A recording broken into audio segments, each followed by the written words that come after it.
I guess, like twice a year. Depende kung maganda yung aginaldo natin sa mga ninong at ninang. Pero, ayun. Ang pinaka, I guess, okay dito, ay, naskipan ko. Before this is, if you ever played yung, I think silver gold, yung game mechanics nila actually nag-start nang mag-evolve during that time. So, sa silver and gold, if I remember correctly, doon na-introduce yung night and day mechanics, which actually amazed me na ang galing, naggagabi and nag-uumaga doon sa mismong game and nag-iiba yung mga pwede mong mahuli, which is nice.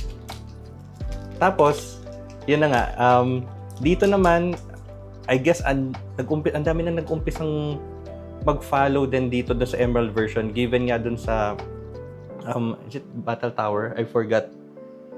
And ang pinaka kasi memorable talaga sa akin dito sa Emerald version is dito yung dual system. Hindi ko alam kung yung tawag na tamang term doon. Yung dalawang Pokemon yung pwedeng maglaban sa side nyo. Which is actually cool. Kasi nga, parang tinatry na nilang mag-evolve din yung, uy, Charmander, nice! Tinatry na nilang i-evolve yung game mechanics from yun sa nakasanayan nga na turn-based. Although it's still turn-based game, pero wala lang. You see the evolution na rin dun sa mga developers. Smirgle? Uy, cute! Suicune and... Oh, Suicune na pala! Hindi ko na ano. Si Viper pala is holo. Okay. Okay, di ko alam kung ano pack number na. So, yun nga. Yun yung kagandahan dito sa Emerald version.